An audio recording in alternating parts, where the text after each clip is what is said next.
السلام عليكم ورحمة الله تعالى وبركاته. وإذن سلامي walaalaha muslimiinta meel kastoo ay joogtaan, waqti kastoo inay tahay iyo saacad kastoo inay tahay waa inigu salaamay. Salaamullaahi calaykum mar labaad iyo mar saddexaad. Maasha Allah tabaarakallah. Salaan kadib soo dhawaada walaalahayga qaaliga ah meel kastoo ay joogtaan. kusoo dhawaada janalkayga Faaduma Cabdulle Channel waa walaashiin.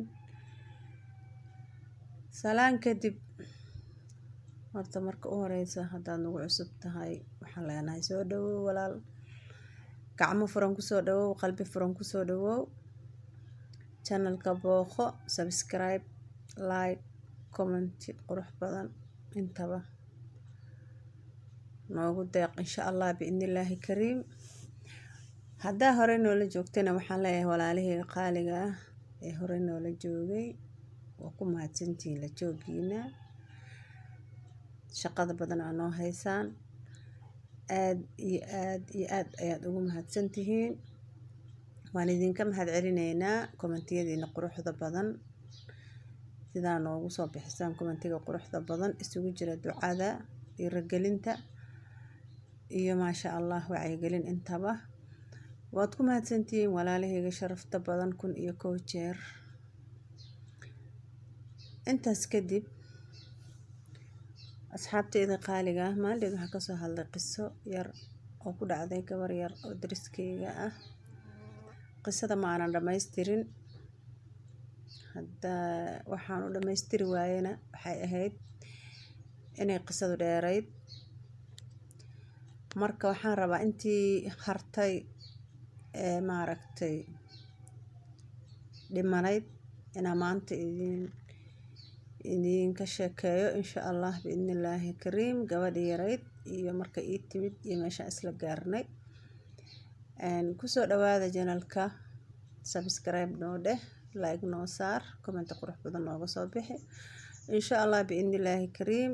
waxaan leeyahay inta dhiban dhibka Allah ka qaado, muslimiinta dhibaato haysata in la dilo, in la dhaco, in la kufsado ayaa muslimkii laga dhigay, khaasatan wadankeenii dalkeenii hooyo. walaalahayga qaaliga waxa waaye qof walba horta wadankiisa ayuu maaragtay ka fakaraa ama jecel yahay wixii uu wanaaga inuu wadankiisa ku joogo ama ka ahaado. marka walaalahayga qaaliga wadankeenii dhibaato ayaa ka jirta, hooyooyinkii waa la dilayaa, hooyooyinkii waa la kufsanayaa, wiilashii gabdhihii yaryaraa waa la dilayaa, waa la kufsanayaa. waxa waaye dhibaato ka jirta. ilaahay rabbi raxmaanka wadankeena dhibaatada ilaahay nooga qaado. aanu ducayno wadankeenii, dalkeenii dhib baa haysta, dhibka Allah ka qaadaan leenahay. alxamdulillaah suma alxamdulillaah, ilaahay dhibaatada naga qaado, meel kastoo aan joogno dhibka Allah naga qabto. waa inkaar wallaahi, wax la dhihi karo waa inkaar, wax kaloo la dhihi karo ma leh. walaalahayga sharafta badan meeshaan jooga halkan igula midaysan, waxaan idin leeyahay aan isu ducayno, wadankeena aan u ducayno, dadkeena aan u ducayno, dhammaanteena aan isfarno ducada. ilaahay rabbi raxmaanka naga qaado dhibaatada dalkeena ka jirta, dhibkaas Allah naga qaado. hadalka waa ku dheeraaday insha Allah biidnillaahi kariim. waxaan dhex galaynaa qisadii yarayd ee gabadha yartahayd ee dariskayga ahayd. waxaan joognay iyadoo gabadhii ii timid ayna ii sheegtay inay maaragtay gurigii laga cayriyey oo habaryarteeda ay cayrisay, ay dayrisay, ay ku dartay gabdhaha xunxun ama maaragtay dadka maaragtay jirkooda ka ganacsada ay ku dartay habaryarteed. اللهم نجينا من النار، اللهم نجينا من النار. إله وان كان مغان قلنا انتي وحن أولاد بان لأنها إله أولاد إنه هاجي. آمين يا ربي. gabadhii yarayd qisadii marka iiga sheekaysay ani horta waan murugooday, si xun baan murugooday, waan iska ooyay wallaahi, waxaan dareemay xanuun badan. alxamdulillaah gabadhii yarayd waxaan ku iri habaryarey maxaad rabtaa, seed wuxuu rabtaa, see adiga maxaad rabtaa aan kuu sameeyaa ayaan ku iri. alxamdulillaah habaryar waxay tiri waan kula joogayaa, waxaan waa ka kaaftoomayaa, waan ka weynaanayaa, waa ka toobad keenayaa, dugsi baan gelayaa, maxaa la dhihi jiray qur-aanka qaar waan aqaanaa, inta iga dhiman waa dhamaysanayaa, tafsiirkaan baranayaa, sheekad baan noqonayaa. waa kaasaa habaryare. shukran baan ku iri, maasha allah tabaarakallah. wax fiican baad sheegtay, wax fiican baad ku fakartay. markaas ayadaa Ramadaan baa la joogaa oo adiga wuxuu marayaa dhexdhexda ayuu marayaa. waxaan ku iri habaryare, haddaad saas ku fakartay ood go-aankaas qaadatay oo aad ku fakartay inaad toobad keentid, wixii xumaa ilaahay naf iyo shaydaan bay ka ahaadeen, aad ka toobad keento ood kasoo noqotid, waa alxamdulillaah. ana garab ayaan kugu siinayaa, wax alayaale waxaa u baahan tahay waa kula garab taaganahay. haddaad diinta baranaysid, haddaad cilmiga baranaysid, haddaad iskuul rabtid oo aad rabtid inaad iskuul caadi aad dhigatid oo kugu celiyo iskuuladii, ila iskuulkii meelba xun baa uga tagtay, meel adoon ka dhamaysanin oo ka gaarin baad meel xun uga tagtay. haddii aad rabtid inaan maaragtay iskuulkaagii kugu celiyo, haddii aad rabtid inaan maxad ku geeyo, haddii aad rabtid inaad dugsi qur-aan iyo tafsiir iska baratid, intaba garabkaaga ayaan taaganahay aan ku iri. wax allayaal waxa adiga aad soo go-aansatid ayaan anigana kula garab istaagayaa, intii laga reebo intii xumayd aa soo martay. gabadhi yartahayd waxay tiri haye habaryare, khayr allah ku siiyo, habareer fiican baa tahay. ani habareer fiican weligay ma arkin, qof idhaha waa ku garab istaagayaa weligay ma arkin. haye ayaan ku iri, habaryar dhib ma lahan, kusoo dhawow gurigeyga. gurigeyga waa gurigaagii, waa gurigii hooyadaa camal, gurigii walaashaa. adiga waxaan iri waxa adiga aad maaragtay weynaysid ma leh, soo dhawaaw. wax allayaale waxa aad rabto waxaan ku iri dalbo. alxamdulillaah. gabadhi waxay tiri dugsi baan rabaa, qur-aanka iyo tafsiirkaan rabaa. qur-aankana waan aqaanaa qaarna waa iga dhiman yahay. marka waxaan rabaa habaryar inaan qur-aanka barto, tafsiirka barto, ilaahay u toobad keeno. diyaar alxamdulillaah. waxaan ku iri haye waa diyaar. berri iska naso, berri dambe ayaan insha allahu tacaalaa tegaynaa dugsiga, maxadka, meesha tafsiirka. insha allah iska nasaan ku iri maanta iyo berri dambaan tegaynaa insha allah hayay tiri.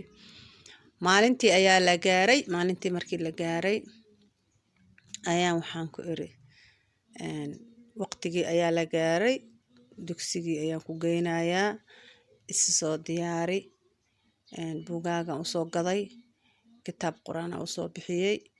waxaan ku iri twende waa israacaynaa, dugsiga ayaan ku geynayaa, macalinkan kuula tagayaa insha allah.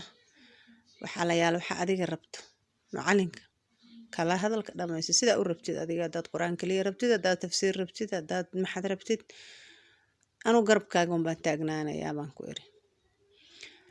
alxamdulillaah. anyway waxay tiri haye berri maanta ma tagaayay, waxaan tagayaa berri dambe. ajili waa Ramadaan. ramadaanka waxba dadka saas uma akhrisanayaan. berri dambe ayaan tagaa habaryarey. waayahay waxaan ku iri dhib ma lahan, adiga adaa go-aanka iska leh, adaa maxaa la dhihi jiray choiceka iska leh. insha allah biidnillaahi kariim. waxaan dhahay waa aniga mar walba diyaar ayaan ku ahay, waqtiga diyaar noqotid habar diyaar ahay dheh. sidii ayaan ku joognay, maalintii aan joognay, maalintii dambaan joognay. gabadha ilay maskaxdeeda cash ma ahan, maskaxdeeda waa isku soo dhexyaacday, waa isku dardarmatay. waxaan ku iri xaaladeeda waa beriga dhexe. ilaa adigu qof maaragtay intuu xumaan u bareeray, ilaahuma najeynaa, maxaa la dhihi jiray meel walba laga cayriyey oo meel walba wadankay tagtaba markay wax xumaan malaha ka samaysaba meeshii waa laga soo dhibaateeyey, meel kasta waa laga soo dhibaateeyey. waxaan ku iri meesha istaagtaba waxaa la yiri maxay ahayd tan taga aa lagu yiri. marka gabadhii dhibaato badan ay lasoo kulantay, maskaxdeeda lama fadhido. ani waxaan u maleeyaa inay qof caadi tahay markay hadlayso iyo markay dee wax qabsanayso waa qof caadiya, laakiin se qofta ilaa maskaxdeeda ma fadhido, maskaxdiyaaba mar hore rukaysay. bas maalintii dambe waxaan arkay gabadhii oo si kale inta ku boodayso oo ilmihii maaragtay si kale wax ula dhaqmayso oo xaaladeedaba aysan fadhinin. waxaan ku iri hawri maxaa see waxu jiraan, maxaa kaa qaldan, see u dhaqmaysaa? yacni wax hadda afkayga hadda maba soo marin kare. waxay bilowday aniga wiilal yaryar oo kurayaala ii jooga markaas adiga aan qaangaarin, waa ilmo yaryar 10 sano iyo wax lamida jira. bas marka waxaan arkay iyadoo xaalad fiicanayn sa samaynayso oo wiilashii kusas qajaamayso oo wiilashii hoosta gashanayso. waxaan ku yiri waxaan si fiican maaha, mar dambe ha samaynin, iska ilaaliyaan ku yiri waxaan soo ma aadan dhihin waa ka toobadkeena wixii qalad ma gelayo. dee waxaan ku yiri maxaa see wax kaa yihiin? maya maryar aniga waa iskala ciyaaraya wiilashayda waaye, waxaas aniga ma samaynaye, maxaa la dhihi jiray aniga waa sida ku sheegay, caadi ma aha. miyahay habeenkii ayay waxay tiri masaajidkan aadaa, marka masaajidka taraawiix ayaan aadayaa. meesha aan dhar gashatay masaajidkii aaday. hayo oradaadaan ku yiri masaajidkii bay aaday. masaajidkii markay aaday ayay masaajidkii markay gashay safka hore gashay ayay masaajidkii telefoon ku dhex qabsatay.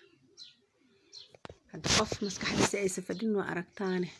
waxay masaajidka ka dhex bilowday inay ka sheekayso dee afaaraheedii u qaaska ahaa ee ay soo martay iyo wixii ay mari rabtay, waxay samayn rabtay inay dee masaajidka wada hadasho oo ka dhex bilowdo masaajidkii.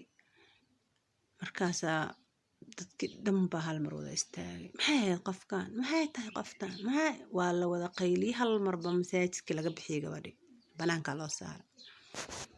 banaanka markii loo saaray maamooyin waaweyn baa gabadhii waxay yiraahdeen ani maamo habareer iigu aadan iyo maamo kale. gabadhii banaanka markii loo saaray banaanka ula baxayo meel xaggaas la tegay. waxaa lagu yiri maxaa see waxu jiraan, adiga maxaa kaa qaldan? maya waxba igama qaldanee telefoon ayaa ii soo dhacay. waxba igama qaldanee maxaa la dhihi jiray telefoon ayaa ii soo dhacay. waa kaasa shida ma jirto. haye xagee joogtaa baa lagu yiri, adiga intee magaalada ka degan tahay, ma magaalada ku cusub tahay, xagee ka timid? aniga waxaan joogaa gurigan reer Faadumo, xaafadan Faadumaan joogaa. ilaan waa la yaqaanaa sooma magaalada caananka ah. waayahay haye orod guriga aad baa lagu yiri. gabadhii sidii ayaa lagu soo diray guriga aadaa lagu yiri, masaajidka ka bax, haddaad telefoon ku hadlaysid guriga tag ku hadal. bas guriga iska timid. maalin habeenkii dambe haddana waxay tiri ani waxaas dhan war uma hayo, marka inay qaladkaa samaysay war uma hayo. haddana habeenkii dambe ayay masaajidkii ku laabatay. masaajidkii markay ku laabatay ayadii teleefonkii wayba iska dhigtay, wayba ka tagtay habeenkii. stoorigii bay ka dhex bilowday marka.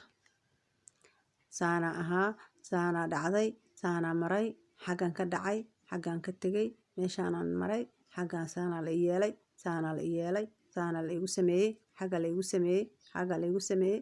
wixii bay waxaan ku dhahay masaajidka dhexdiisa ka bilowday. anyway sheekadu way dheer tahay, hal video kale kuma dhammayn karo. gabadhii gacanta laga soo qabtay waa la ii keenay. waxaa la igu yiri gabadhan maxaa ka qaldan? maxaa kama qaldanaa ere way fiican tahay. maya gabadhan wax weyn baa ka qaldan, masaajidka marta maya imaanin. xagee kaaga timi gabadhan? anigii baa su-aalo layla yeeshay. bas gabadhii yartaada waxaan ku yiri masaajidda ma aadin, waa lagaa soo dacwooday, maxaa samaysay? qalad baa samaysay. waxaan ku yiri iska ilaali mar dambe inaa masaajidka qalad ka dhex samaysid. aadidba haba aadin, haddaad tukanaysa guriga ku tuko, salaadaada ilaahay baa kaa aqbalaya.